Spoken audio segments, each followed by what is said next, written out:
សួស្តីបងប្អូនទាំងអស់គ្នាជួបគ្នាទៀតហើយជាមួយនឹង STC ថ្ងៃនេះ STC មានវីដេអូមួយសម្រាប់ធ្វើការចែករំលែកទៅកាន់បងប្អូនទាំងអស់គ្នាអញ្ចឹងនៅក្នុងវីដេអូនេះគឺ admin បង្រៀនអ្នកទាំងអស់គ្នាពីរបៀបធ្វើការដកការស្នើសុំជាមិត្តអង់គ្លេសគេហៅថា cancel friend request 1000នាក់ណានៅលើ Facebook ទាំងអស់តែម្ដងដើម្បីអាចឲ្យយើងធ្វើការ add friend បន្ថែមទៀតបានណាអញ្ចឹងកន្លែងនេះប្រហែលជាបងប្អូនមួយចំនួនក៏គាត់បានយល់បានដឹងគ្រប់គ្នាហើយប៉ុន្តែវីដេអូនេះគឺ admin បង្ហាញពីរបៀបធ្វើការដកការស្នើសុំមានន័យថាយើងដកការស្នើសុំម្ដងទាំងអស់តែម្ដងណាយើងមិនចាំបាច់ទៅចុច cancel វាម្ដងមួយទេណាមានន័យថានៅពេលដែលបងប្អូនប្រើប្រាស់ Facebook អញ្ចឹងនៅពេលហ្នឹងយើងគឺ add friend ទៅគេមិនអញ្ចឹងណាយើង add friend ទៅគេនៅពេលដែលយើង add friend ទៅគេមិនទទួលណាបើសិនជាគេទទួលវាអត់បញ្ហាទេណាប៉ុន្តែនៅពេលដែលគេមិនទទួល add ទៅគេអត់ទទួលសរុបទៅវាមានចំនួន 1000 នាក់ណាឧទាហរណ៍អញ្ចឹងនៅពេលដែលយើង add ទៅគេអត់ទទួលយើងសរុបទៅមានចំនួន 1000 នាក់អញ្ចឹងគឺវាលែងឲ្យយើងធ្វើការ add បានទៀតហើយណាឧទាហរណ៍ 1000 នាក់នេះគេអត់ទទួលយើងទេវាគ្រប់ដល់ពេលយើងចង់ add បន្ថែមគឺអត់បានទេគឺ Facebook ឲ្យយើងចូលមក cancel អ្នកដែលយើងបានធ្វើការស្នើសុំហ្នឹងដើម្បីឲ្យវាដកពីចំនួន 1000 ហ្នឹងណាយើងអាចនៅសល់ត្រឹម 999 ក៏វាអាច add បានម្នាក់ទៀតដែរឧទាហរណ៍នៅក្នុងវីដេអូណាឧទាហរណ៍ថានៅក្នុង file អូខេជាមួយ admin បង្ហាញបងប្អូនទាំងអស់គ្នានេះទាំងអស់នេះគឺជាគណនី account Facebook ដែល admin បានធ្វើការ add ទៅណា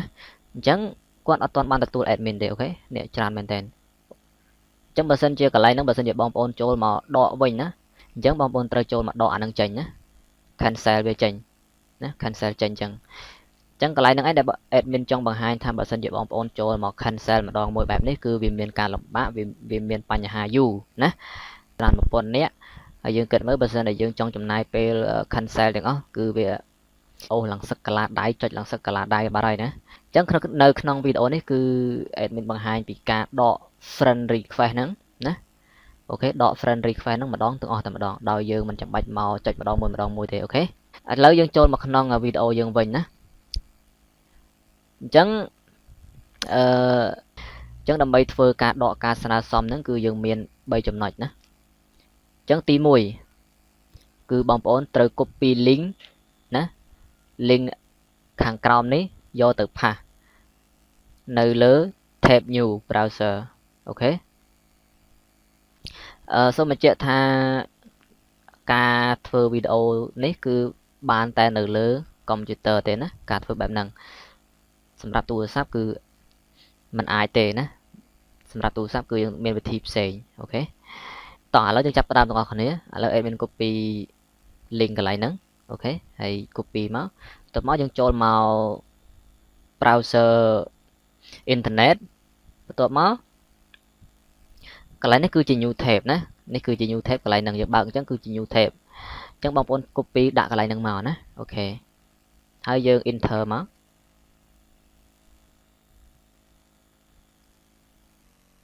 អូខេបន្ទាប់មកវានឹងនាំយើងចូលមកកាន់កន្លែងfriend ណាកន្លែង add friend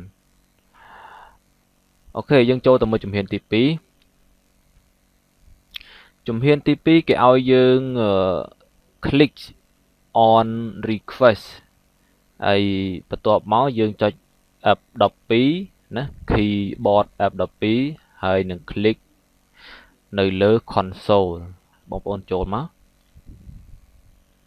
អញ្ចឹងកន្លែងនេះគឺជាកន្លែង request ណាកន្លែងនេះអូខេកន្លែងមនុស្សហ្នឹង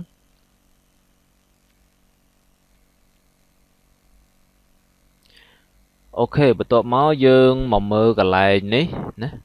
កន្លែងសញ្ញាព្រួញចុះក្រោមហ្នឹងយើងចុចកន្លែងហ្នឹងមកបន្ទាប់មកយើងយកថា view send request ណាកន្លែងហ្នឹងអូខេយើងចុចមកអញ្ចឹងវាបាននាំយើងចូលមកកន្លែង friend ដែលយើងបាន ធ្វើការ request ហើយ friend ដែលយើងបានធ្វើការស្នើសុំធ្វើជាមិត្តហើយណាអញ្ចឹងទាំងអស់ហ្នឹងគឺសុទ្ធតែជាអ្នកដែលយើងបានស្នើសុំធ្វើជាមិត្តប៉ុន្តែអត់បានទទួលយើងទេណាគឺវាមានច្រើនអញ្ចឹងបើសិនជាយើងទុកវារហូតដល់ 1000 គឺនៅពេលដែលយើងចង់ add បន្ថែមទៀត add អ្នកថ្មីទៀតគឺក្រុមហ៊ុនអត់ឲ្យយើង add ទេគឺឲ្យយើងមកដកអ្នកទាំងអស់ហ្នឹងចោលសិនបន្ទាប់មកគេថាឲ្យយើងចុច F12 ណាបន្ទាប់មកគេឲ្យយើងចុច F12 ចឹងបងប្អូនចុចនៅលើ keyboard អូខេបងប្អូនបន្ទាប់ពីយើងចុច keyboard F12 មកបងប្អូនត្រូវអូសកន្លែងនេះអូសឲ្យអស់ណាអូសឲ្យអស់មកបន្ទាប់មកបងប្អូនចូលមក copy link ណា link ខាងក្រោមនេះបងប្អូន copy link មកបន្ទាប់មកយើងចូលមកផាសកន្លែងនេះណាយើងឈរកន្លែង console មកបន្ទាប់មកយើងផាសមកអូខេអញ្ចឹង friend ទាំងអស់ដែលយើងធ្វើការស្នើសុំទាំងអស់ហ្នឹងគឺនឹងធ្វើការដកមកវិញទាំងអស់តែម្ដងណាដោយសារមិញវាមានបញ្ហាបន្តិចបងប្អូនដោយសារខ្ញុំចុច F12 ទៅកម្មវិធី record screen ហ្នឹងគឺ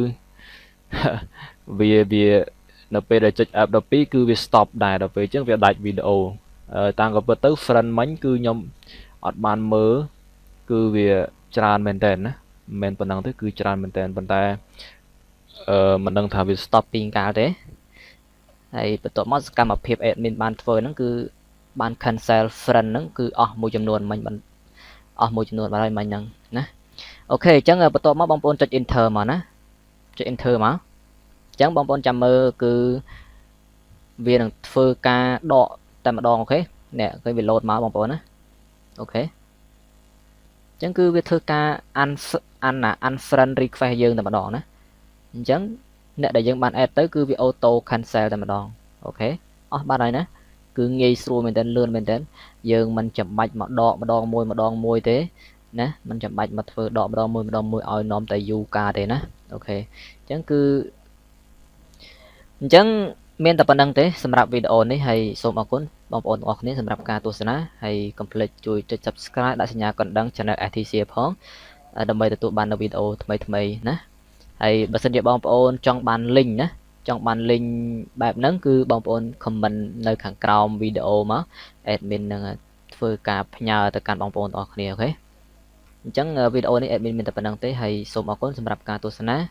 បាយបាយជួបគ្នានៅវីដេអូក្រោយ